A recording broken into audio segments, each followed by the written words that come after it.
Je suis content de voir chacun a trouvé ce matin.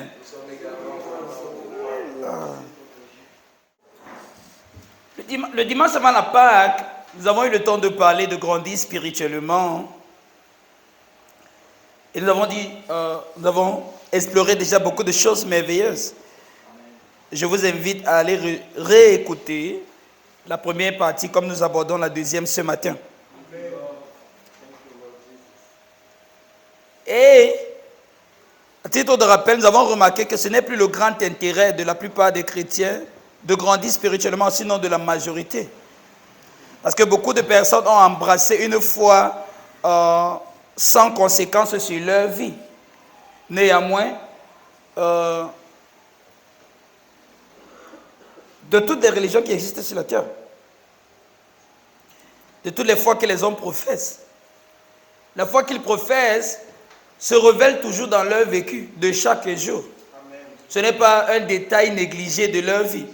Ce n'est pas ce qu'ils font le dimanche matin. Mais malheureusement, pour beaucoup de chrétiens, la foi chrétienne ou leur vie spirituelle ou leur relation avec Dieu, c'est ce qu'ils font dimanche le matin quand ils n'ont rien à faire. Le jour où ils doivent laver les habits dimanche, Dieu lui-même comprend qu'ils ont du travail. Il faut qu'ils soient chauds lundi. Donc il faut qu'ils lavent les habits dimanche matin. D'autres vont faire le sport.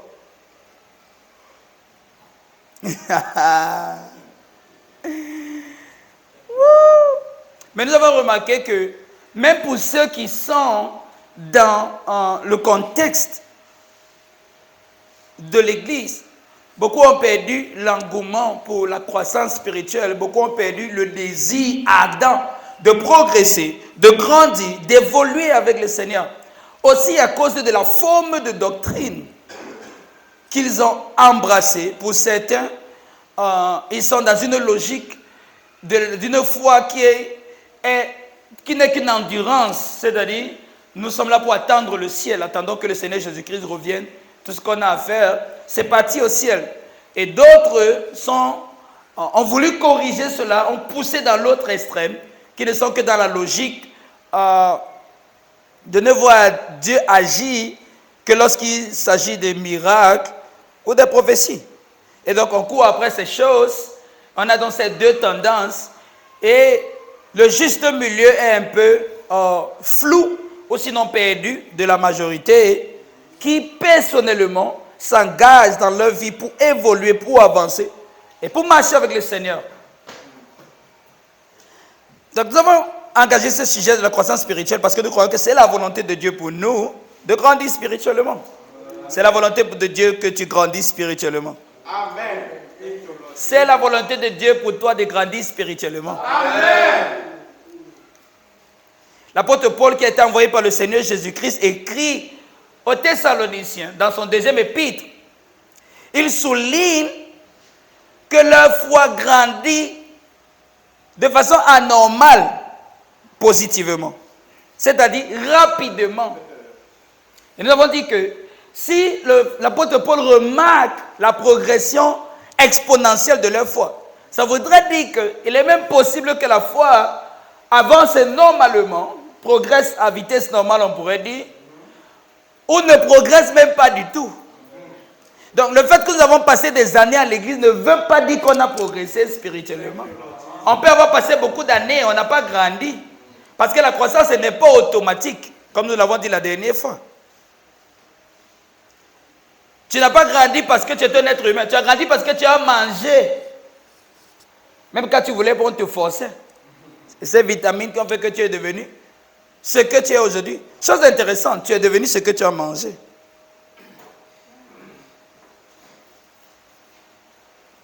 Donc, pareil, si nous ne nous attelons pas, si nous ne nous donnons pas la tâche et au travail qui nous permet de grandir spirituellement, nous n'allons pas grandir. Parce que, voyez-vous, en grandissant, vous ne devez pas manger n'importe quoi. Il y avait des éléments spécifiques qu'on vous a donnés à chaque période et chaque étape de votre vie qui vous a permis de grandir et d'atteindre la stature que vous avez maintenant. Pourquoi vous allez croire que ce serait différent de la foi? Vous pensez qu'une fois que vous êtes chrétien, si vous avalez n'importe quoi, vous allez évoluer avec Dieu. Si vous avalez n'importe quoi qu'on a étiqueté comme parole de Dieu, qu'on a étiqueté comme évangile. Pas forcément, comme nous allons voir tout à l'heure.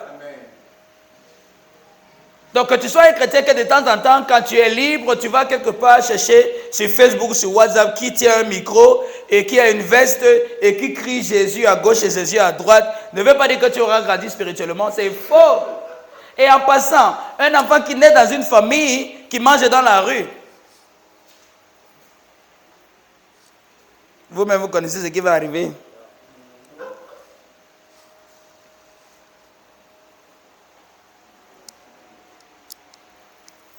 Donc, ce matin, j'aimerais qu'on réponde à certaines questions. Pourquoi est-ce que ça compte, la croissance spirituelle? Quel a été l'effet de la croissance spirituelle chez les Thessaloniciens, qui est le modèle qu'on est en train d'étudier actuellement, qui a été établi par l'apôtre Paul? Et comment ils ont fait pour grandir spirituellement? Quels étaient les outils qui leur ont permis d'évoluer? Qu'est-ce qu'on a dit? Si tu marches avec les sages, tu deviens sage. Il faut apprendre à copier ce qui est bien. N'est-ce pas, c'est ce qu'on dit?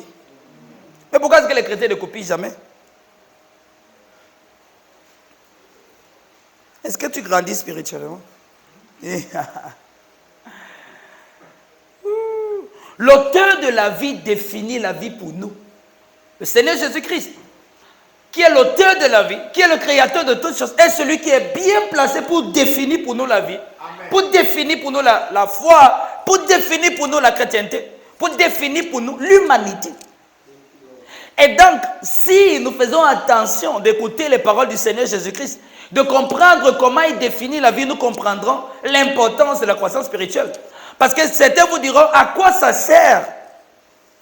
Et il y a un nouveau vent maintenant qui dit que c'est à cause des églises que l'Afrique n'évolue pas. C'est à cause des gens qui prêchent l'évangile, c'est à cause de la religion chrétienne que l'église n'évolue pas. D'autres sont allés plus loin pour dire que les Chinois n'ont pas d'église, les Chinois n'ont pas d'évangile, les Chinois n'adorent pas Jésus-Christ, mais ils sont plus développés que nous. Donc on doit se défaire de l'église.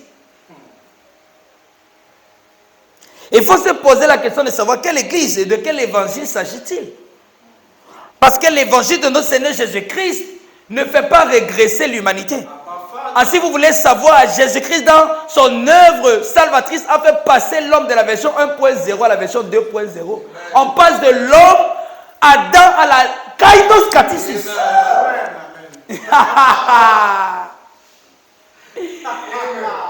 Donc il ne peut pas régresser l'humanité. On ne peut pas utiliser de tels arguments. Il faut comprendre quel évangile a été prêché aux Africains.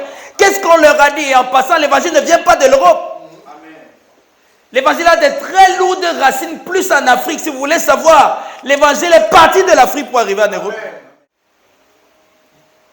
Donc l'évangile ne nous fait pas régresser. L'évangile ne fait pas régresser une société. On ne peut pas dire que parce que les gens sont devenus trop prieurs, parce qu'ils prient trop au lieu de travailler. Est-ce que l'évangile nous demande de prier et de ne pas travailler? Pas du tout. Donc l'auteur de la vie définit la vie pour nous et nous dit que servirait-il à un homme de gagner le monde entier s'il perdait son âme? Donc pendant que la société nous fait comprendre que le but ultime, c'est d'être riche, c'est d'être populaire, c'est d'être influent, c'est d'avoir tous les moyens qu'on peut avoir, d'avoir toutes les maisons qu'on peut avoir. Lorsque le Fils de Dieu incarne de la chair et qu'il vient accomplir l'œuvre salvatrice pour l'humanité, il ne laisse pas de compte bancaire, il ne laisse pas de duplex, mais il dit qu'il a accompli son œuvre. Et quelque chose s'est produit sur la terre qui ne peut pas se reproduire, qui marque le point culminant de l'œuvre de la création de Dieu. Donc, nous pourrons avoir toutes ces choses, c'est possible. Mais nous pourrons aussi, au même moment, rater la raison pour notre humanité. Donc, tu peux tout posséder comme richesse matérielle et rater ce pourquoi tu es. Et comme j'avais l'habitude de dire quand j'étais au lycée de Nebel, quand j'étais plus jeune, tu peux réussir dans la vie, mais après, il faudra réussir ta vie. Parce que dans la vie, tu pourras avoir tout l'argent que tu veux et tout ce que la société présente comme succès. Mais après ta vie elle-même, c'était quoi son objectif? Parce que si il n'y avait pas plus grand que ça, Pourquoi Jésus-Christ serait-il venu? Il y avait déjà des hommes riches sur la terre. Pourquoi serait-il venu? Il y avait des gens qui se sont mariés. Pourquoi serait-il venu? Il y avait des gens qui avaient déjà voyagé par tout le monde. Donc, il y avait plus important encore pour l'humanité.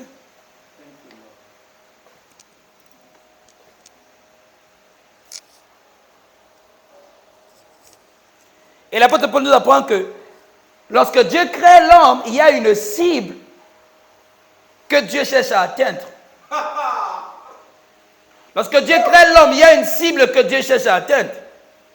Donc l'homme a une cible. L'homme est comme une flèche que Dieu a lancée, que Dieu a tirée. Il devait atteindre une cible. Et lorsque l'homme, de sa propre volonté, n'atteint pas la cible que Dieu avait prévue pour l'homme, les pères de l'Église disent que l'homme a hamatia. L'homme a raté sa cible. L'homme a péché, c'est ça veut dire péché. Péché du grec, hamatia. Il a raté sa cible. Donc la cible, c'était que l'homme que Dieu était en train de créer a été créé pour être le Fils de Dieu et pour vivre tout ce que Dieu est. Donc pour partager la nature de Dieu. Et donc, lorsque l'homme a raté cette cible, il dégrade son humanité parce que son humanité a été créée pour ça.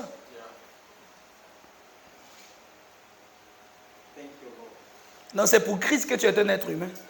Amen. La cible de ton humanité, c'est Christ.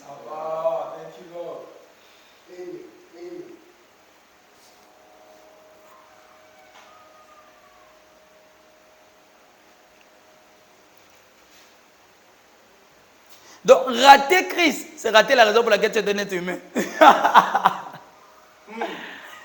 Vivre sans la ressemblance de Christ, c'est vivre tout, sauf ce pourquoi tu es. Malheureusement, on nous apprendra ça nulle part dans la société d'aujourd'hui. Nulle part. Donc, lorsque le Seigneur Jésus-Christ dit qu'il est venu sur la terre pour sauver l'humanité, le mot sauver du grec sozo, c'est aussi un terme thérapeutique qui fait référence à la guérison. Dieu est venu guérir les hommes de leur maladie. Et ce médicament, c'était Christ lui-même. Donc, quelque chose manquait à l'homme pour être l'homme qu'il a été créé à être par Dieu. Faisons l'homme à notre image selon notre ressemblance. L'image est statique, la ressemblance est dynamique. Donc, il a été créé pour atteindre la ressemblance de Dieu, qui est Christ. Nous avons été créés pour être les fils de Dieu. Amen. Et c'est ce que Jésus-Christ nous révèle. Donc, grandir spirituellement voudrait dire aussi grandir dans ce pourquoi nous sommes. Amen. Et donc vivre ce pourquoi nous avons été créés. Amen.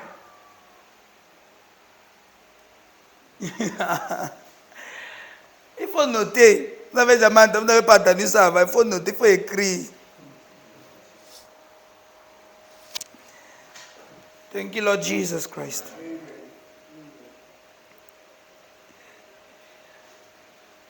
Grandir spirituellement, c'est grandir en ce pourquoi nous avons été créés. C'est grandir dans la raison de notre humanité. Amen. Qui n'est pas simplement de posséder les richesses du monde, amen, mais qui est encore plus que cela. De vivre la vie à laquelle nous avons été appelés et de partager dans la nature de Dieu. En Christ. Amen. Sinon, dis-moi, pourquoi tu es un homme? Pourquoi tu existes? Donc tu comprends que lorsqu'on parle de la croissance spirituelle, on parle de l'objectif même de ta vie. Amen. Et comme j'ai dit la dernière fois, il est possible de progresser dans beaucoup d'autres domaines de la vie, toutefois sans progresser de ce côté-ci. Possible. On peut être apprécié des hommes, mais pour Dieu, on n'a fait aucun progrès. Et qu'on a encore nos classes à faire.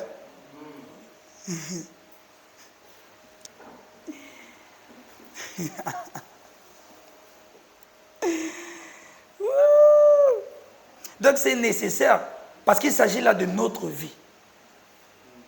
Il s'agit de notre vie. Il s'agit de ce pourquoi tu existes. aujourd'hui dans la société, les gens vivent de façon mécanique. On vit au jour le jour.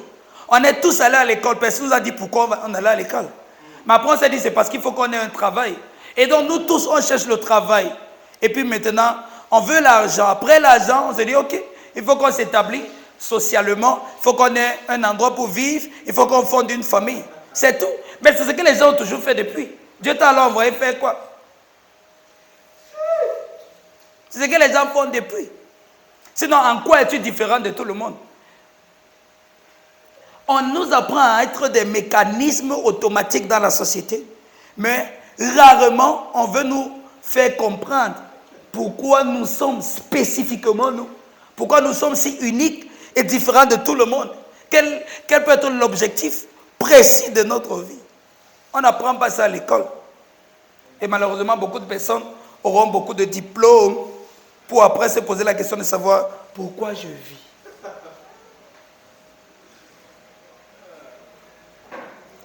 Parce que vois-tu, plus tôt tu découvres ceci, mieux ce sera pour toi. Donc au même moment, on parle aussi de la raison pour laquelle tu vis, de l'objectif de Dieu pour toi.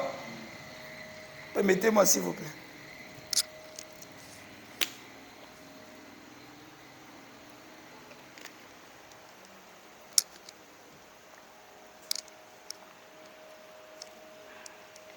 Donc grandir spirituellement, c'est aussi grandir dans le plan de Dieu. Grandir dans la volonté de Dieu. Et grandir dans l'accomplissement de ce pourquoi nous existons. Amen. Grandir dans l'accomplissement de ce pourquoi nous existons. Amen. Amen. Et savez-vous, il faut toute une vie pour marcher dans le plan de Dieu. Donc si tu te dis que, oh non, moi je n'ai pas le temps maintenant, je vais attendre quand j'aurai 30, 40 ans. Et puis je vais me concentrer pour marcher dans le plan de Dieu. Non, il faut toute une vie pour marcher dans le plan de Dieu. Donc le plus tôt de s'engager serait le mieux.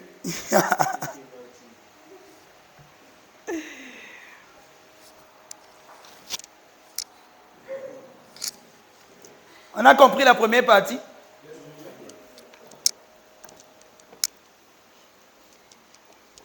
Donc c'est pour ça que nous devons grandir spirituellement. C'est pour ça que nous allons à l'église. C'est parce qu'il y a un objectif à notre humanité. On ne vient pas à l'église parce qu'on va bientôt partir au ciel. Non.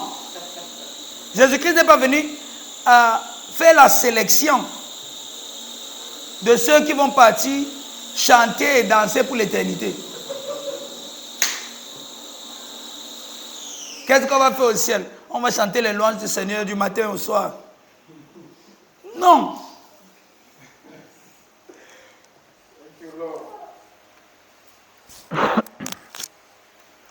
En lui, nous avons la révélation de la véritable humanité.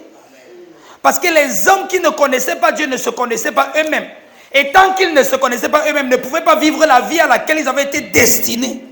Donc Dieu décide de venir leur présenter que, hé les gars, depuis là vous ne voyez pas bien, je vous présente ce pourquoi vous avez été créés. Donc en Jésus-Christ, nous avons la volonté de Dieu exposée. En Jésus-Christ, nous avons le plan de Dieu exposé. En Jésus-Christ, nous avons la pensée de Dieu exposée. Qu'est-ce que Jésus dit? Si la graine ne tombe en terre et ne meurt, elle ne porte aucun fruit. Qu'est-ce qu'il dit? Donc lui, il est la semence qui était censée produire une nouvelle humanité. Donc c'est ce qu'il est venu faire sur la terre. Amen. Donc c'est important pour nous de grandir spirituellement, voire capital. Mais seulement ça n'arrive pas automatiquement. Et malheureusement, beaucoup de personnes n'ont plus cet engouement. Mais sachez que c'est ce pourquoi nous allons à l'église.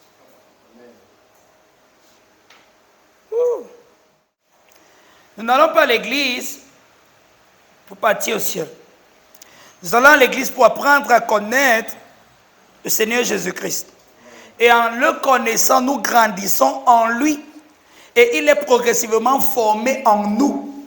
Et donc, nous sommes destinés à le devenir Donc notre croissance spirituelle, c'est notre devenance en Christ.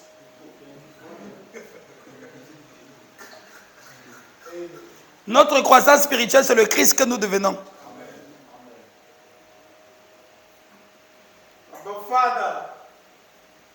C'est l'expression de Christ qui prend forme en nous et qui est dans notre forme originelle.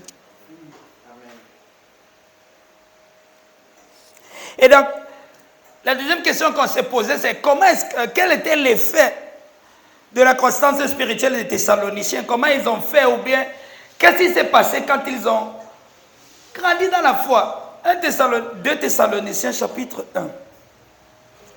On va arriver. 2 Thessaloniciens le chapitre 1, le verset 3.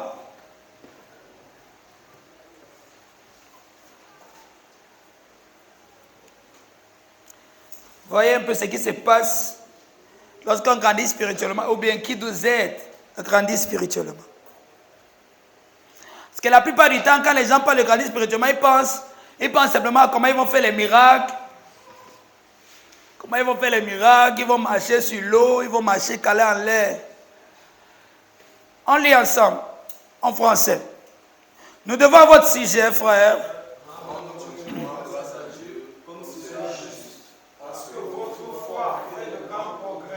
Et que la charité de chacun de vous à l'égard des autres augmente de plus en plus. Aussi, nous glorifions, nous, de vous dans les églises de Dieu à cause de votre persévérance et de la foi au milieu de toutes vos persécutions et des tribulations que vous avez à supporter. Revenons au verset 3. Donc, nous devons à votre sujet, frère, rendre continuellement grâce à Dieu, comme cela est juste, parce que votre foi fait de grands progrès, virgule, et que la charité de chacun de vous, tous, à l'égard des autres, augmente de plus en plus. Donc, Paul nous donne un indice. Paul dit quelque chose concernant cette foi dans laquelle nous participons. Paul nous parle de la foi des Thessaloniciens qui grandit rapidement. Leur foi qui fait de grands progrès. Et ce que nous remarquons directement, qui est conséquent à la foi des Thessaloniciens, c'est que pendant qu'ils sont en train de grandir, la foi dans laquelle ils sont en train de grandir génère au milieu d'une communauté.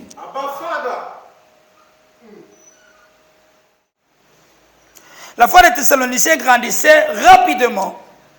Et cette foi au milieu d'eux a créé une communauté. Donc, qu'est-ce que nous apprenons de la foi? La foi ne se vit pas de façon individuelle. La foi, ce n'est pas l'individualisme. J'ai la foi c'est dans mon cœur. J'ai ma foi, chacun a sa foi.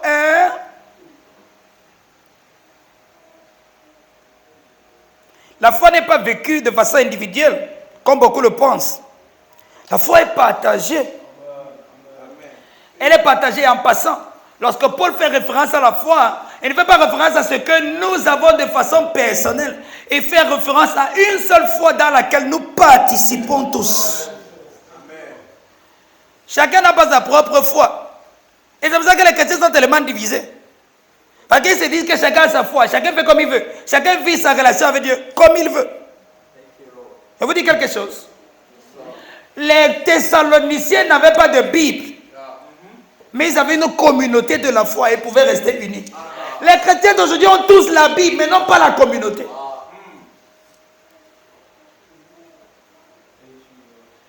Les Thessaloniciens n'avaient pas de Bible. Vous savez ça? Oh! On lit souvent la Bible à l'envers. L'homme de Dieu nous racontait une histoire comme un jour, maman. Il a dit, maman a dit que non. Elle lit sa Bible en King James. Parce que c'est la seule Bible que le Seigneur Jésus-Christ lisait. Le Seigneur Jésus lisait la Bible. Le Seigneur Jésus lisait la Bible.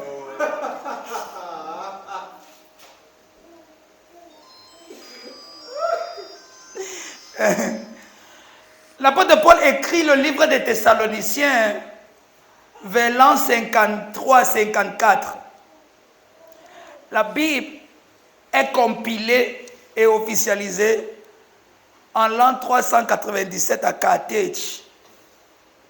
Dans les Thessaloniciens ne lisaient pas la Bible. Ils n'avaient pas chacun sa propre Bible. Mais la foi dans laquelle ils grandissaient a généré au milieu d'eux une communauté.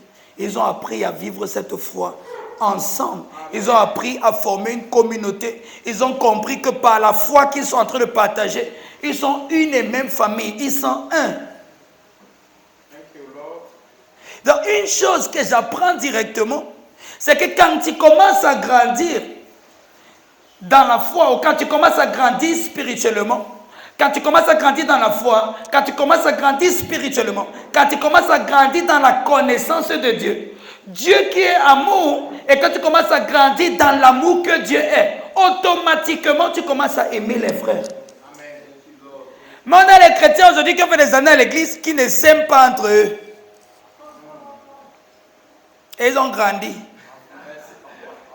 J'ai 10 ans dans la foi, j'ai 15 ans dans la foi, j'ai 20 ans dans la foi.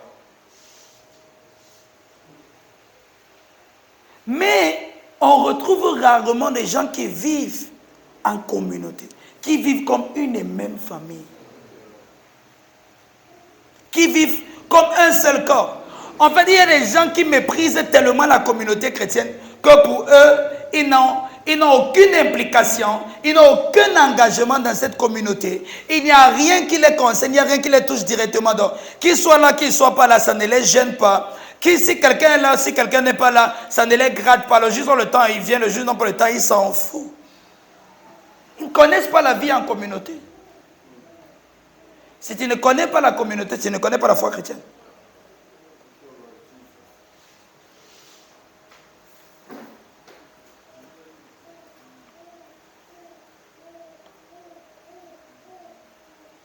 Parce qu'il y a une conséquence immédiate. C'est que notre amour pour les frères grandit automatiquement quand nous grandissons. Combien tu aimes ton frère? Combien tu aimes ta soeur?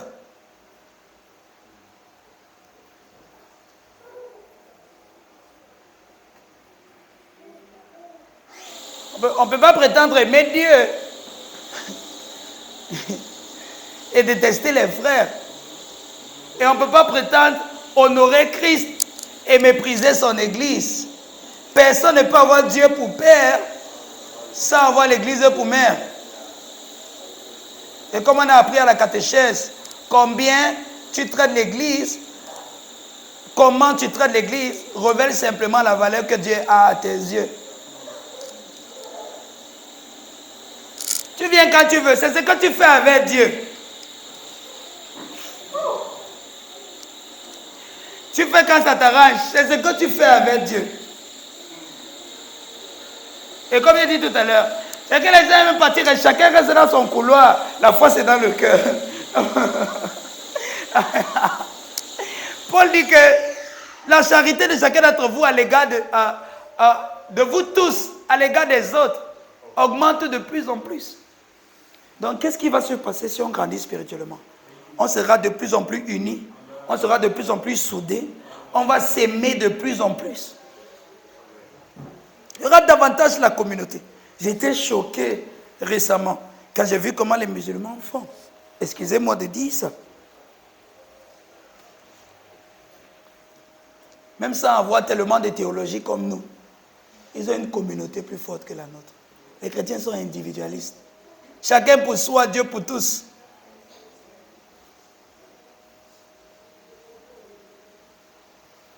Chacun fait comme il veut. Chacun pour lui seul. Personne ne se soucie de l'autre. Mais on aime le Seigneur. De tout cœur en plus. Combien tu aimes tes frères?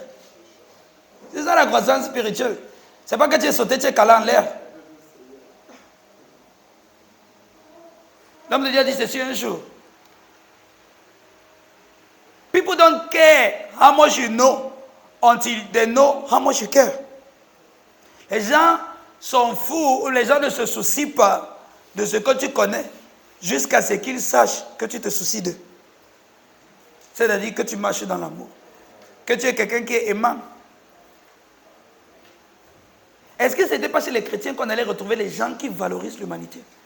Est-ce que ce n'était pas chez les chrétiens qu'on allait retrouver les gens qui aiment l'être humain, qui sont prêts à se sacrifier même pour quelqu'un qu'ils ne connaissent pas?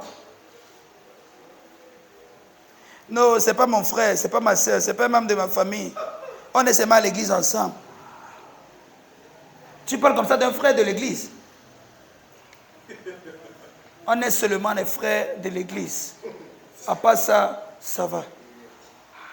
Où est la communauté? Où est la famille? Vous êtes tous participants à une et même foi. Éphésiens chapitre 3. On va lire. Il y a une seule foi. Chacun n'a pas sa foi.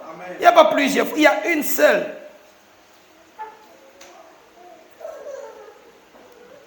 Verset 3. Verset 4.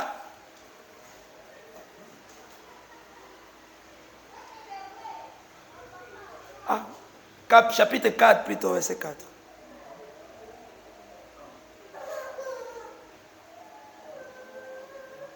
Vous êtes encore là? Il y a quoi? Un seul corps. Un seul esprit. À une seule espérance par votre vocation. 5.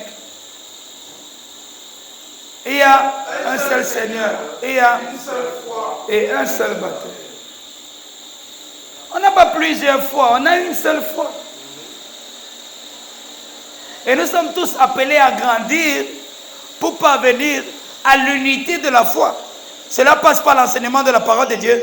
Cela passe par l'évangile de Jésus-Christ conformément à la révélation du mystère révélé à l'apôtre Paul. Donc, on ne peut pas prétendre en train d'avancer avec Dieu. On ne peut pas prétendre en train d'évoluer. On ne peut pas prétendre en train de grandir spirituellement. Car notre amour, notre engagement, notre dévotion pour les frères et pour la communauté n'a pas grandi.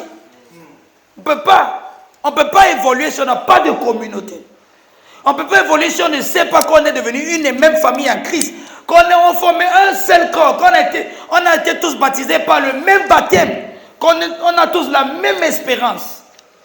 Qu'on a reçu tous la même vocation. Et que nous sommes tous appelés à évoluer ensemble.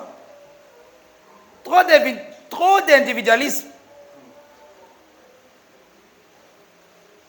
L'Église grandit par la participation, la contribution de chaque membre du corps. Quand tu te détaches du corps, tu constitues un frein pour l'Église. Verset 16. Affiche le verset 16. C'est de lui, grâce à tous les liens de son assistance, que le corps, le corps de Christ, bien coordonné et formant un solide assemblage, tire son accroissement selon la force qui convient à chacune de ses parties. Donc le corps grandit comment? Tire son accroissement de quoi? De la force de chacune de ses parties.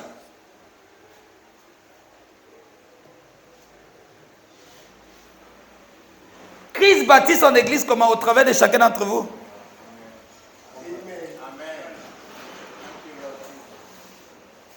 C'est pour ça que si tu n'as pas d'engagement envers ta communauté, tu n'as pas encore rejoint la foi. Si tu n'as même pas de communauté, on ne doit pas t'appeler chrétien. Parce que c'est la foi que nous partageons ensemble qui fait de toi un chrétien. Ce n'est pas la foi personnelle que tu as. La vie chrétienne ne se vit pas en solo. Ce n'est pas un chemin solitaire. Ce n'est pas Michael Knight. Un chevalier solitaire, un homme seul. Je suis seul au monde, je connais. La foi se vit en famille. La foi chrétienne, c'est la foi d'une famille, c'est une communauté. Dieu lui-même, c'est une famille. Dieu est Père, Fils, Saint-Esprit. Amen. Mais jusqu'à ce que tu aies ce sens de la communauté, que tu apprennes que voici ma famille chrétienne, voici mes frères et sœurs, voici notre famille, tu ne peux pas grandir. Et c'est pour ça que les chrétiens qui n'appartiennent à aucune famille chrétienne ne grandissent pas. Ils sont d'église en église. Aujourd'hui, ils sont ici, demain, ils ont disparu, après demain, ils sont là-bas.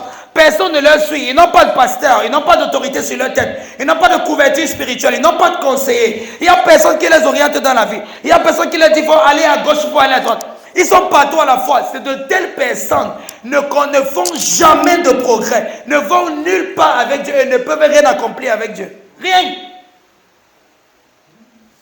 Personne ne peut avoir Dieu pour père, sans avoir l'église pour mère. Les Thessaloniciens sont devenus une et même communauté au point où, quand l'apôtre Paul parle dans des autres églises, il parle des Thessaloniciens.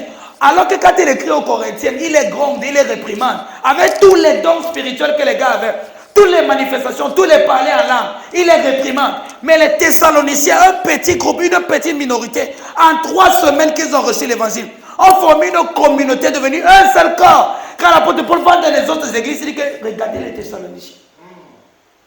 Mais tu es ici. Tu méprises tellement ta communauté chrétienne. Tu méprises tellement ton pasteur que ça tape à l'œil. Ça tape à l'œil. Quel engagement tu as pour la communauté? Qu'est-ce que tu es prêt à sacrifier même parfois? Parce que c'est à cela qu'est exprimé ton engagement, ta dévotion. Combien tu aimes tes frères? Combien tu es prêt à les protéger? On dit souvent que si ton frère est dans les problèmes, tu le protèges d'abord. D'abord, après tu vas venir le réprimander à la maison. C'est les chrétiens qui vendent leurs frères. Les chrétiens là, pardon, laisse. Où est la communauté? La dernière fois que tu priais pour ton frère, pour ta soeur, ou la dernière fois que tu priais pour l'église, c'était quand? Tu es dans l'individualisme. Tu es dans ton désert seul. La dernière fois, tu as dit que je vais visiter mon frère, je veux voir mon frère, je veux voir ma soeur, je ne sais même pas là où elle vit. On s'aime seulement à l'église. Même c'est écrit pour se saluer, jamais. On n'a pas de communauté.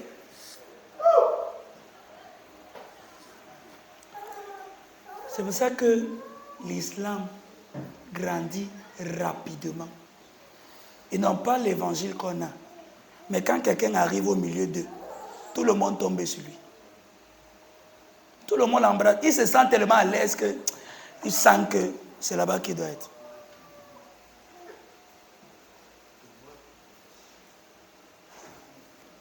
Mais tu es là, même pour saluer les frères de l'église avant de rentrer.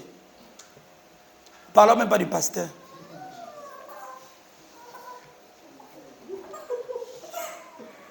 Tu es un chrétien comment? Qui t'a enseigné? Tu sors d'où avec la chrétienté là? Tu as pris ça où? C'est pas la chrétienté de Paul. Dans les fraternités, n'est-ce pas? Dans les fraternités, même les fraternités pernicieuses. Comme les gars savent qu'ils partagent les mêmes repas sacrés, ils savent qu'ils forment un front solide. Tu ne peux pas pénétrer facilement. Et tu ne peux pas les diviser. Tu ne peux pas les monter les uns comme les autres, contre les autres. Mais nous sommes là ensemble, dans notre fraternité dans laquelle nous partageons le repas sacré du Seigneur. Dans notre fraternité où nous prenons le corps et le sang du Seigneur. Tu trouves la force où? Pour mépriser la communauté chrétienne. Tu trouves la force où? Pour sous-estimer ta communauté. Tu trouves la force où? Pour mal parler de ton frère ou de ta soeur. Ou de ne pas les aimer. Alors que c'est les gens avec qui tu partages le repas sacré du corps et du sang du Seigneur. C'est ça une communauté.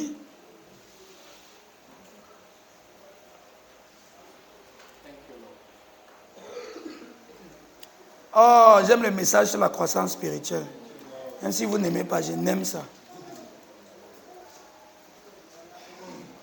C'est comme ça qu'on grandit. C'est comme ça que l'église va grandir spirituellement.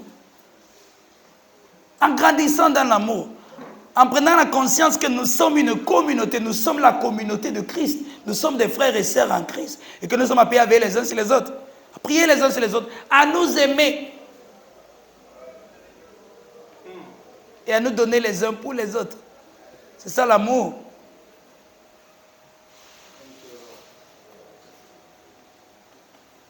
Une chose que Paul souligne des Thessaloniciens. Ils étaient unis. Ils marchaient dans l'amour. 1 Thessaloniciens 4, 9.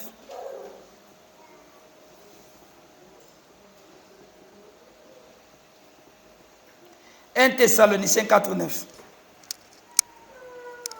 Pour ce qui est de l'amour fraternel. C'est Paul qui écrit. Hein.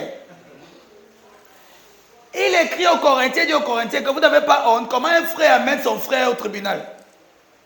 Aux Corinthiens. Comment un frère amène son frère au tribunal pour aller être jugé par un païen? Comment on fait les choses comme ça? Vous n'avez pas honte? Mais regardez ce qu'il dit aux Thessaloniciens. Pour ce qui est de l'amour fraternel, vous n'avez pas besoin qu'on vous en écrive. Car vous avez vous-même appris de Dieu à vous aimer les uns des autres.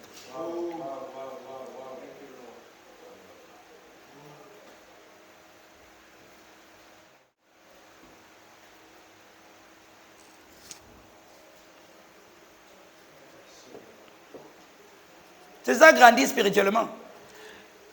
Dieu est essentiellement amour. La puissance de Dieu a sa base dans l'amour de Dieu. Amen. Donc, parfois quand les gens veulent dire que je veux chercher Dieu, je veux voir la face de Dieu, je veux connaître Dieu, je veux grandir avec Dieu. Et ils voient simplement le côté puissance, entre guillemets, les gens qui tombent, les gens qui sautent, qui calent en l'air. Mais le Dieu dont tu es en train de parler là, il est essentiellement amour. Ça veut dire que si tu parviens à le connaître, l'une des choses qui va ressortir directement, c'est l'amour, c'est le caractère de l'amour que tu vas revêtir, qui va devenir une constitution de ta personne. Qu'un témoignage qui va toujours sortir de toi, c'est que tu es quelqu'un aimant, quelqu'un d'aimable.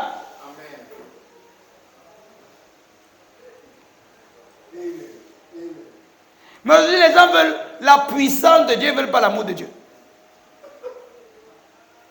Parce que l'amour là va te pousser à pardonner, va te pousser à voir les autres autrement, va te pousser à aimer naturellement. Là où tout le monde va condamner, tu vas dire non, tu vas tendre la main pour aider. Ça va te pousser au-delà de toi-même, pour faire du bien aux autres. Ça va te faire sortir de toi-même. Tu deviendras de moins en moins égoïste et tu penseras au bien des autres. Parce que la société dans laquelle on vit, chacun valorise ce qui rapporte d'abord à son ventre. L'intérêt général est même perdu. L'intérêt commun est même perdu. Et même parmi les chrétiens. Venons prier pour la PSC, tout le monde est là. Venons prier pour sortir, prêcher l'évangile, pour que l'église avance, pour que l'évangile avance. Tu vois 3 à 4 personnes. C'est l'égoïsme.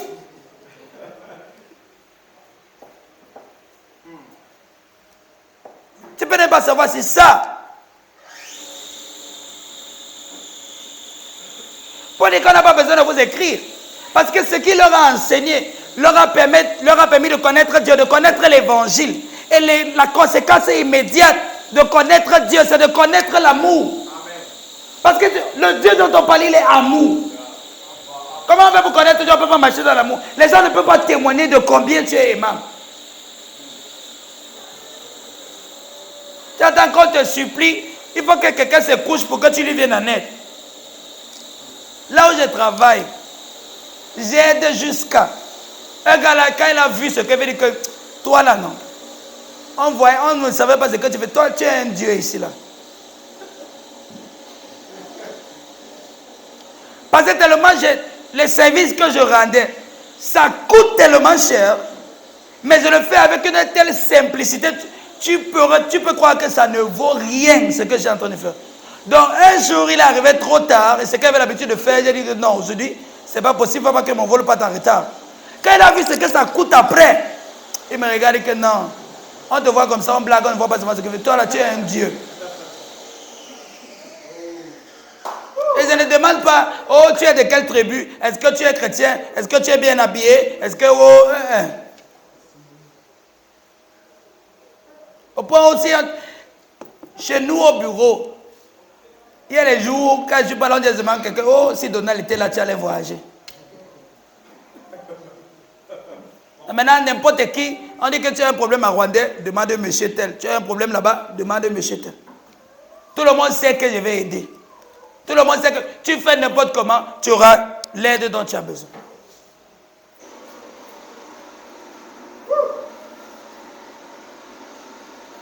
Connaître Dieu équivaut à connaître l'amour. Grandir spirituellement, c'est aussi grandir dans l'amour de Dieu. Et dans l'honneur de la communauté que nous formons en tant que des fils de Dieu. Très important.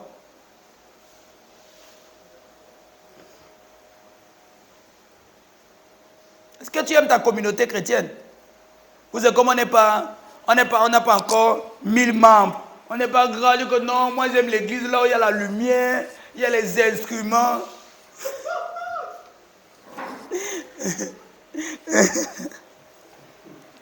Et vous savez qu'il y a les gens qui sont venus ici là, qui n'ont pas voulu rester à cause de ça. L'évangile qu'on enseigne, ils ne connaissent pas. Ils partent là où ils ne vont.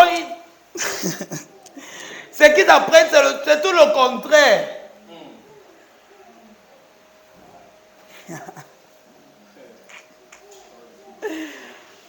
Combien tu aimes ton assemblée? Combien tu aimes ton frère? Voilà l'effet de la croissance. Voilà l'effet immédiat de la croissance. C'est que même dans ta famille, les gens vont voir le témoignage. Et comment tu es devenu aimant comme ça?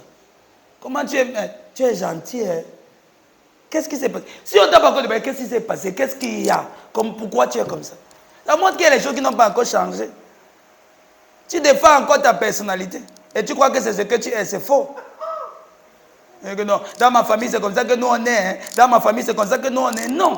Quand tu t'identifies à la foi chrétienne et que tu deviens un chrétien, l'identité que tu assumes surpasse toute autre identité que tu avais avant. Même si tu étais bamileke, tu te comportes différemment comme un bamileke. Si tu es la tribu des gens qui on les appelle comme 5 minutes de folie, ça change. Parce que non, dans notre famille, c'est comme ça qu'on est. On a tous 5 minutes de folie. On n'a pas tout ça. Dans la famille ici, on n'a pas ça. Dans la famille ici, en Christ, on n'a pas ça. On n'est pas les colériques, on n'est pas les égoïstes. On n'est pas les égocentriques. On est les fils de Dieu en Jésus-Christ. Et ceci, c'est pas l'amour de Dieu. L'apôtre Jean dit que, voyez quel amour le Père nous a témoigné afin que nous devenions les enfants de Dieu. Nous sommes devenus par amour. Comment est-ce qu'on fait pour marcher contraire à l'amour? C'est contraire à notre nature. Tout caractère contraire à l'amour de Dieu, c'est contraire à la nature qui t'habite. Ça montre que tu as besoin de faire des progrès et que tu as besoin de grandir. Amen. Tu estimes l'église de Jésus-Christ moins que ton travail. Ça montre que tu as besoin de grandir spirituellement. Tu estimes la parole de Dieu moins que tes propres choses. Ça montre que tu as besoin de grandir spirituellement. Tu estimes ton pasteur moins que les autres personnes que tu as dans ta vie. Ça montre que tu as besoin de grandir spirituellement.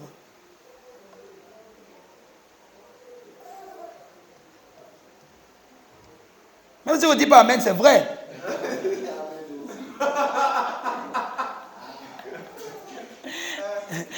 1 Thessaloniciens chapitre 1. Le livre des Thessaloniciens, c'est un bon livre. Verset 3.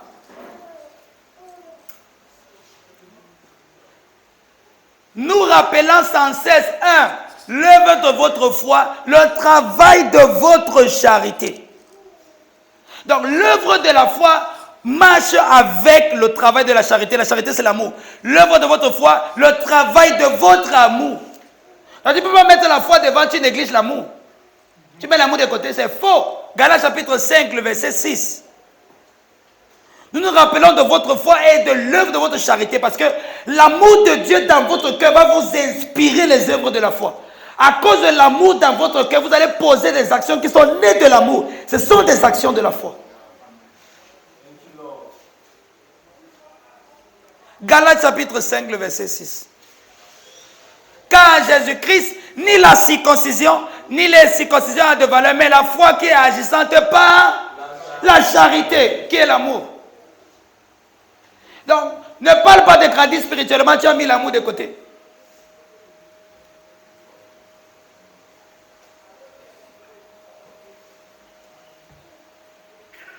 Ce serait plus facile d'évangéliser ton entourage si ton entourage sait que tu les aimes et que tu leur manifestes l'amour. Qu'est-ce que le Seigneur Jésus-Christ dit? Ce que je vous recommande, Jean 13, versets 34 et 35, c'est de vous aimer les uns les autres.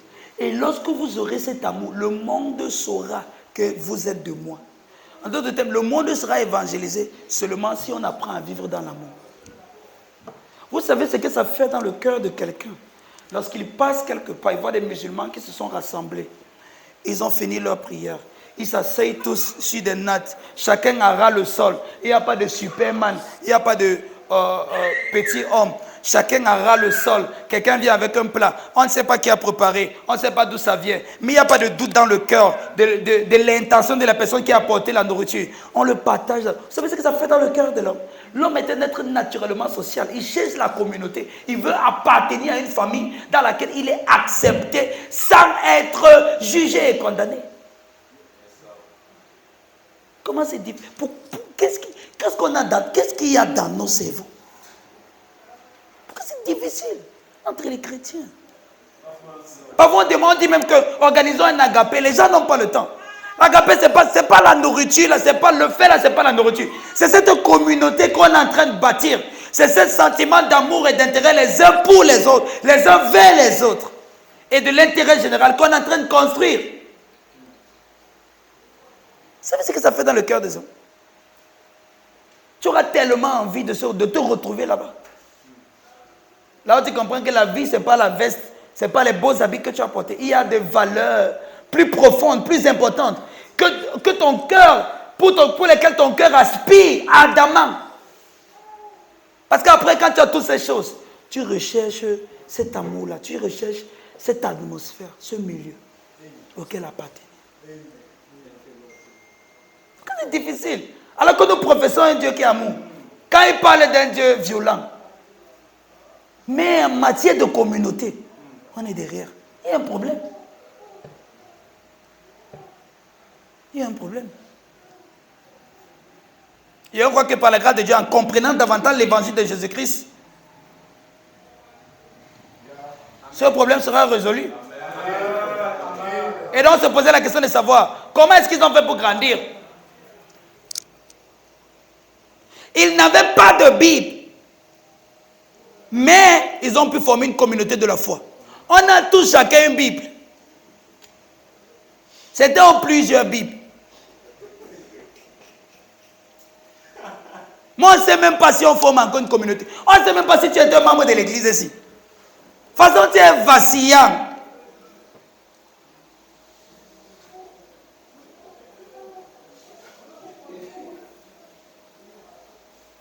On a tous la Bible. Mais on n'a pas tous la communauté de la foi dans nos cœurs.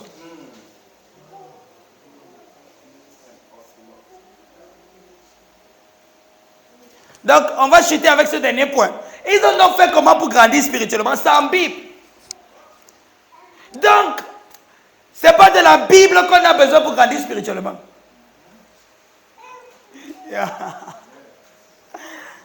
Oh, j'aime quand je suis scandaleux comme ça.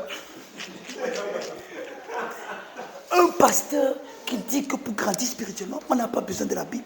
C'est une blasphème.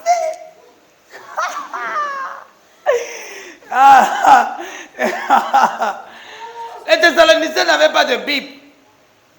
Donc, essayons de comprendre comment ils ont fait pour grandir spirituellement. Première chose, ils avaient un homme, l'apôtre Paul.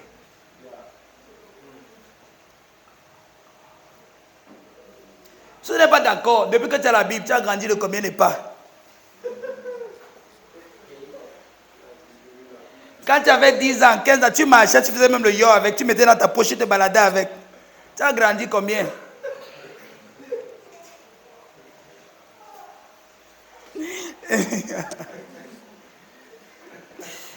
Donc, soyez quand même d'accord que ce n'est pas la Bible dont on a besoin pour grandir spirituellement. Avoir la Bible ne veut pas dire qu'on a grandi spirituellement. Porter la Bible tous les dimanches, marcher avec, ne veut pas dire que tu es un chrétien très engagé.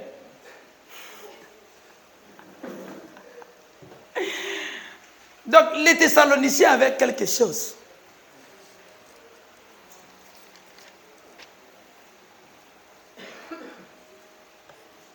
Ils avaient un homme que Dieu a envoyé, l'apôtre Paul. Et ils ont tous cru en cet homme-là.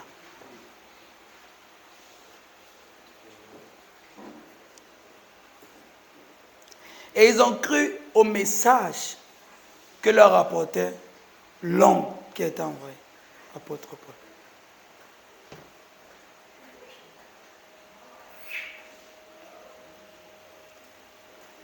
Ton pasteur, c'est un homme en qui tu dois croire.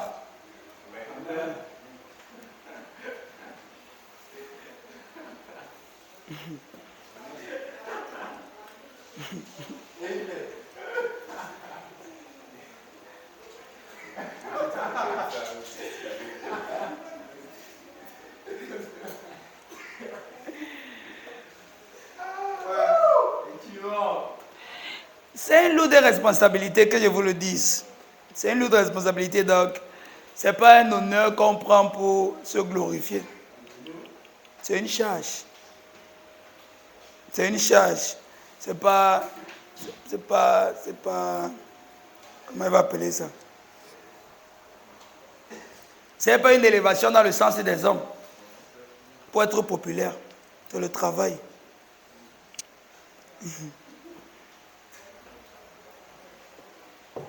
Donc, ils avaient un homme en qui reposait, en qui était déposée la révélation de Jésus-Christ. Et cet homme ne prêchait pas la Bible, il prêchait la révélation de Jésus-Christ. Et c'est en recevant la révélation de Jésus-Christ qui était déposée en l'homme qu'il grandissait spirituellement. Parce que même quand tu as la Bible, il est nécessaire d'avoir la transmission vivante de cette révélation. Pendant beaucoup d'années, la révélation de Christ n'était pas fermée dans la Bible. Elle a été transmise de génération en génération. Quelque part sur la terre, il y a toujours une minorité d'hommes qui avaient gardé le Saint-Évangile, qui avaient préservé la Sainte Doctrine. Pour que ça arrive à notre génération aujourd'hui. Il y a toujours eu une transmission vivante de cet évangile. Quand l'apôtre Paul arrive à Thessalonique, il n'a pas de Bible. Il n'a pas de Bible. Mais la révélation, ça vit dans un homme. Et elle se transmet de façon vivante. Même comme Christ est en toi, tu as besoin de voir au devant de toi un modèle de Christ. C'est pour ça que le monde est évangélisé, pas par Christ en eux, par Christ en toi. Qu'eux, ils doivent voir. Amen. Regarde que ton passé, c'est un homme à qui tu dois croire. Ça a sa place. Parce que ton voisin va faire comment pour connaître Christ? C'est en te voyant. Le Christ qui est en train de se révéler en toi, il a Christ en lui. Mais il a besoin de te voir. Pour que le Christ en lui soit révélé à lui, il doit te voir. Donc il y a une transmission vivante de la révélation de Christ. Ça ne passe pas par la Bible, ça passe par les hommes que Dieu a mandatés, que Dieu a choisis, que Dieu a formés et que Dieu a envoyés. Partager la Bible au monde entier, ça ne change rien. Ils ont tout ça dans leur téléphone. Mais que tous écoutent un homme, c'est le monde qui change. La même chose qu'on a ici, vous avez tous la Bible, mais tous vous ne m'écoutez pas.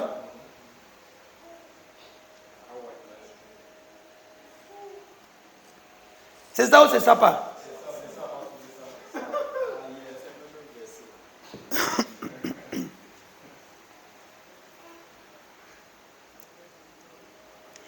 Vous voulez savoir comment les Thessaloniciens ont grandi spirituellement? On est en train d'étudier, on va voir. Voilà comment ils grandissaient. Ils avaient un homme en qui reposait la révélation de Jésus-Christ. Ils ont cru en cet homme. Ils ont cru à ses paroles. Ils l'ont honoré comme l'homme qui a été envoyé par Dieu. Ils ont reçu ses paroles comme les paroles, non pas d'un homme, 1 Thessaloniciens 2,13. Non pas d'un homme, mais comme les paroles qui viennent de Dieu et qui a agi puissamment en eux. Dans cette parole que vous recevez, cette révélation que vous recevez, agit puissamment en vous. En fonction de l'honneur que vous avez pour le vase qui est devant vous. Amen.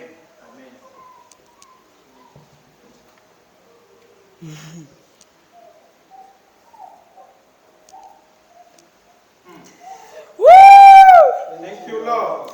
Donc Paul ne prêchait pas la Bible, Paul prêchait Christ. Il prêchait la personne de Christ.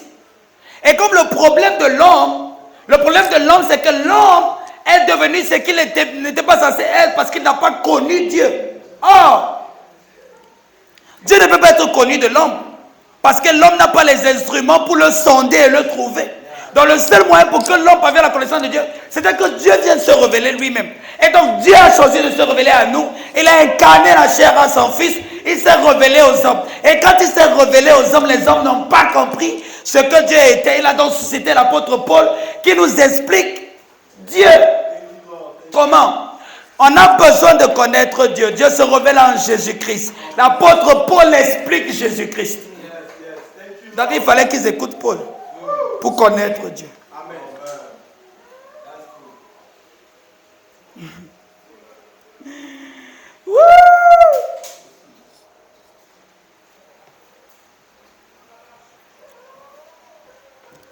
Donc quand Paul rassemblait les Thessaloniciens, il leur prêchait un message. Et le message qu'il leur prêchait, ce n'était pas d'ouvrir la Bible, de lire un texte quelque part. Il leur exposait la personne vivante et présente de Jésus-Christ. Il ne leur parlait pas de Jésus de Nazareth. Il guérit, il sauve les vies. Il leur parlait du ministère présent de Jésus-Christ. Il leur parlait du ministère présent de Christ vivant. Christ qui est présent, le Christ actuel. Et le Christ qui est en eux.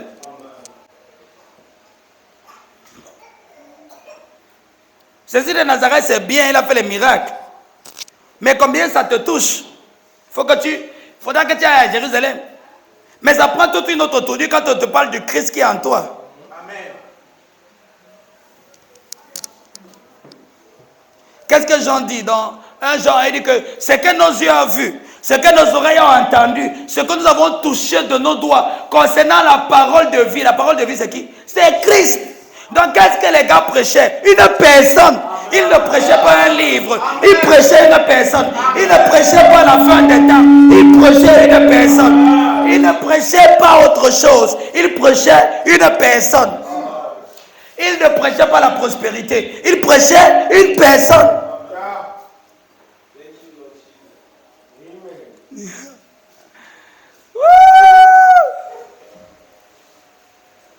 Ils prêchaient une personne. Il prêchait la personne de Jésus-Christ. Et Paul nous fait comprendre que quand il était à côté des Thessaloniciens, ce qu'il leur enseignait pour distinguer les évangiles prêchés par l'apôtre Paul, il leur prêchait l'évangile de Dieu. Et l'évangile de Dieu présente Jésus-Christ comme l'accomplissement de toutes les typologies et des prophéties de l'Ancien Testament. Ça veut dire que voici ce que les Thessaloniciens entendaient, que vous avez besoin d'entendre. Ça veut dire que Paul leur parlait d'Adam. Mais il parlait d'Adam dans le contexte de Christ. Il ne prêchait pas Christ comme une conséquence d'Adam. Mais il prêchait Christ. Il prêchait Adam comme une typologie de Christ. En d'autres termes, il faisait comprendre que vous avez vu Adam. Vous avez vu comment tous les hommes ont suivi sa lignée. Vous avez vu comment il les a entraînés dans le péché. En fait, c'est une image pour vous expliquer ce que Christ venait accomplir. En d'autres termes, vous voyez Christ. Vous voyez comment il est mort et ressuscité. Il vous a tous entraînés dans sa mort, dans sa résurrection. Regardez, waouh.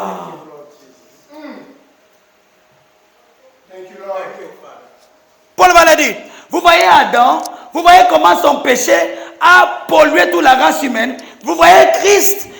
Adam, c'était le modèle que Christ venait accomplir. Donc je veux vous faire comprendre que Christ, de même qu'Adam a entraîné tout le monde dans son péché, Christ vous a tous ramassés, vous a impliqués dans sa justice. Amen. Et il a dit, waouh. Donc nous sommes tous justes. Nous sommes justifiés.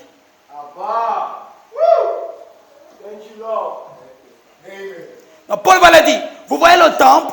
Vous voyez comment le temple est fortifié. Vous voyez comment le temple est sécurisé. Vous voyez le lieu très saint.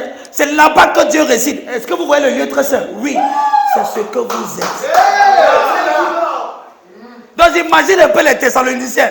Avec le temple qu'ils pouvaient voir. Combien beau le temple était. Quand ils regardaient, ils comprenaient que c'était une réflexion de la réalité de ce qui sont à l'intérieur.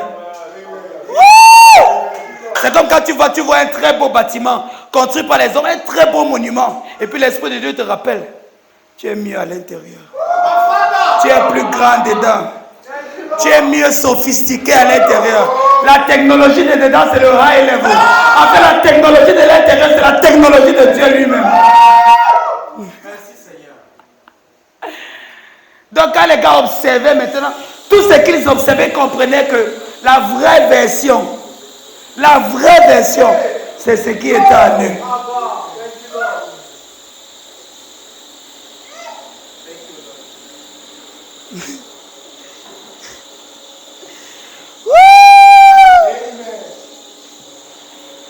C'est ça l'évangile de Dieu que Paul prêchait. The gospel of God.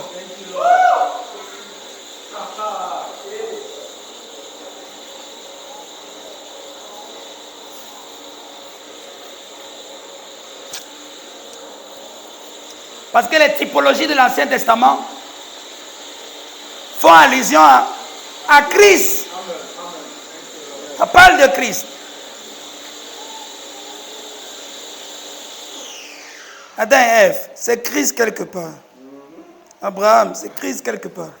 Jacob, c'est Christ quelque part. Isaac, c'est Christ.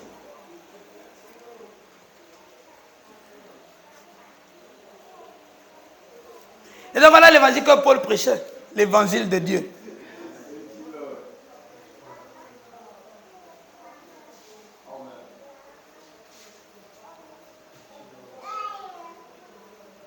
Donc les Thessaloniciens avaient compris que Jésus-Christ redéfinit l'humanité. Redéfinit ce que ça veut dire un être humain.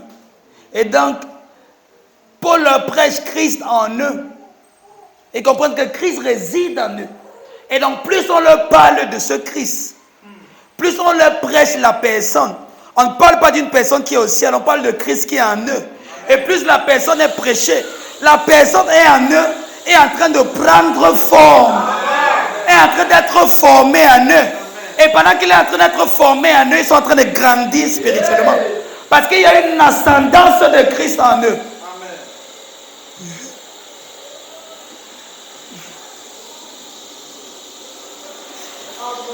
C'est pour ça que ta croissance est spirituelle. C'est ta croissance en Christ. Ou c'est ta devenance de Christ. Parce que le Christ en toi est en train d'être progressivement formé. Il prend forme, prend chair en toi. Donc sans la révélation de Christ, aucun chrétien ne grandit spirituellement. Oh, maintenant je prie beaucoup, avant je ne priais pas. Maintenant je jeûne beaucoup, avant je ne jeûnais pas.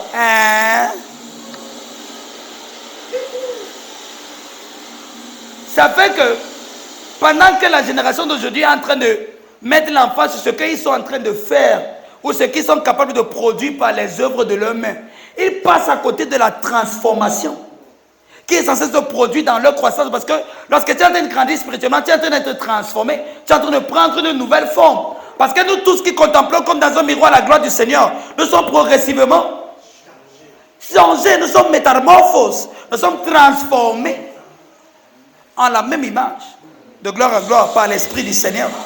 Donc pendant que nous grandissons, il y a un changement de forme, il y a une croissance, il y a un développement. Et ça passe par la révélation de Christ. Amen. Amen. Mais seulement cette révélation, il va falloir que tu l'acceptes et que tu la reçoives. Amen. Donc la croissance aussi n'est pas automatique.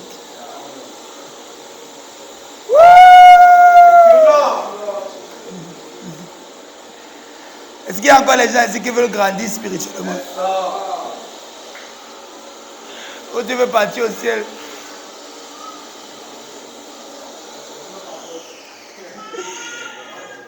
Est-ce qu'il y a les chrétiens qui veulent grandir spirituellement encore? 2 Thessaloniciens chapitre 1.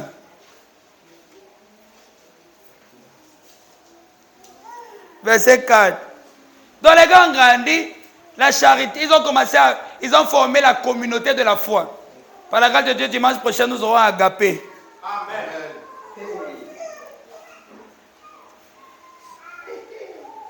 2 Thessaloniciens chapitre 1. Chapitre 1. 4.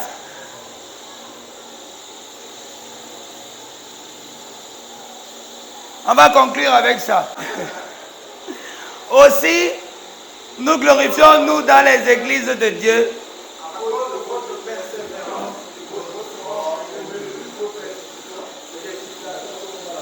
Ok. Donc quand on grandit spirituellement, on ne fuit pas la persécution. Quand on grandit spirituellement, on ne fuit pas la communauté à cause de la persécution. Quand on grandit spirituellement, on ne se sépare pas de l'église à cause des problèmes. Mais plutôt, qu'est-ce qu'on fait? On persévère. Vous vous rappelez de upomone? Le mot persévérance vient du grec upomone.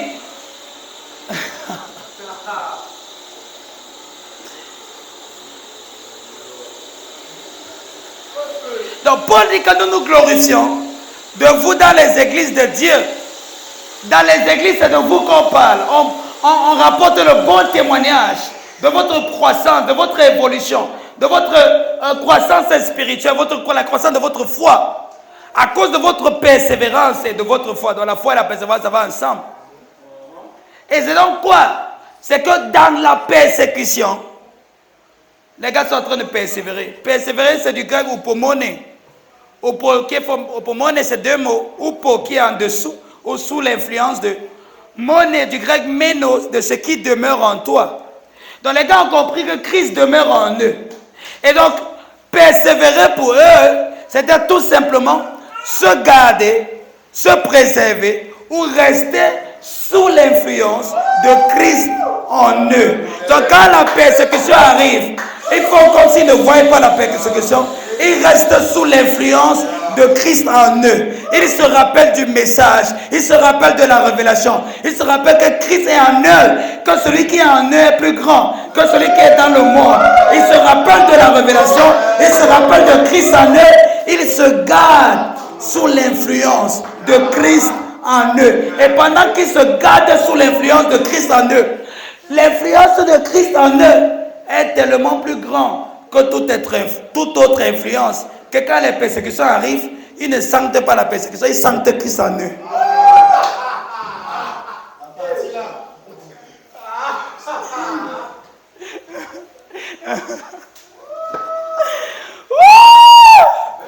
My Lord, que quand la maladie arrive comme ça, tu fais comme s'il n'y a rien. Christ est en moi. Je crois à la parole de Dieu. Quand les problèmes arrivent, tu fais comme s'il n'y a rien. Christ en moi. Je crois à la parole de Dieu. Quand il y a quoi? Que ça monte et ça descend. Christ en moi. L'expérience. Est-ce que quelqu'un est édifié ce matin? Que vous pouvez vous mettre debout, nous allons prier. Mais avant, je vais vous poser la question. Est-ce que vous voulez grandir spirituellement?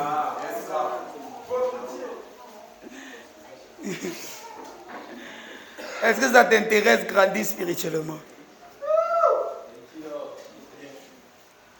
Adoré sois-tu, Seigneur. Adoré sois-tu, Seigneur. Adoré sois-tu, Seigneur. À toi l'adoration de ce monde, ô Seigneur. À toi l'adoration de ce monde, ô Seigneur. Adoré sois-tu, Seigneur.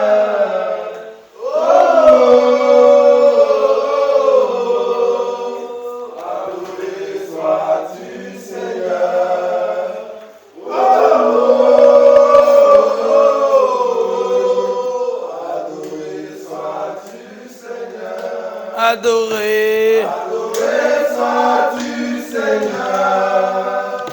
Adoré sois-tu, Seigneur. Adoré sois-tu, Seigneur. À toi l'adoration de ce monde, ô Seigneur.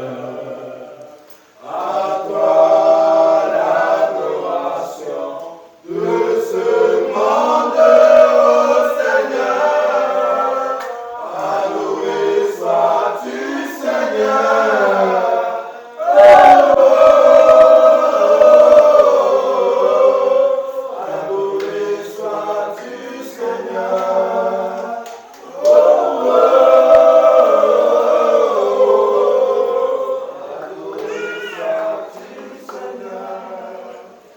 Adoré sois-tu, Seigneur.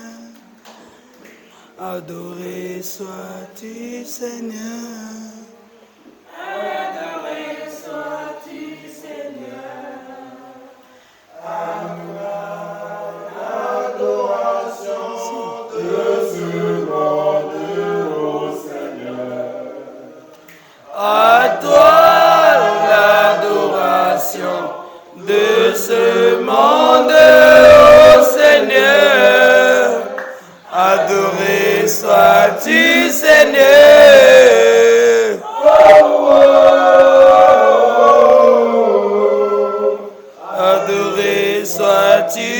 Seigneur.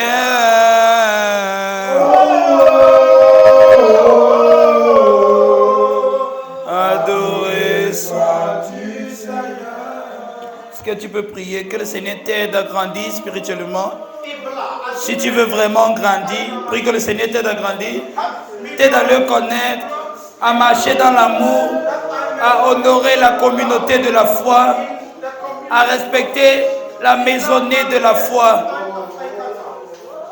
Est-ce que tu peux prier que le Seigneur t'aide ce matin? Yoga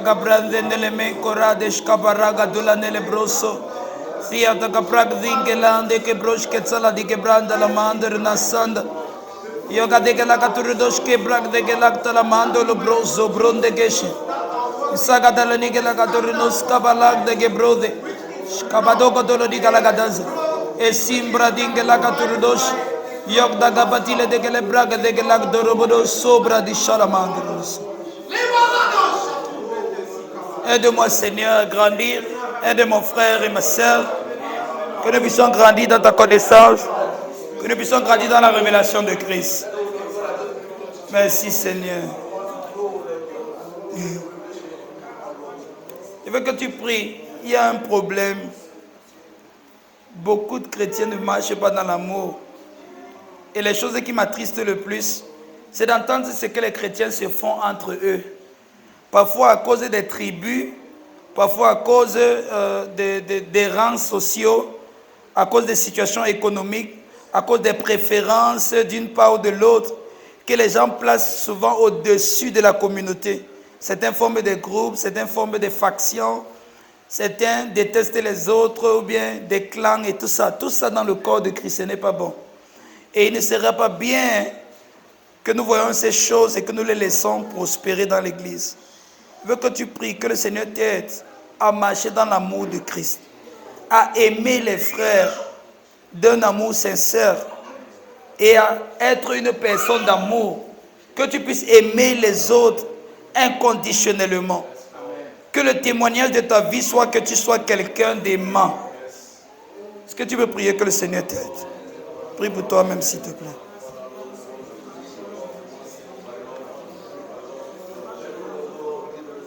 Pendant que vous allez méditer sur l'amour de Dieu dans vos cœurs, et pendant que vous essayez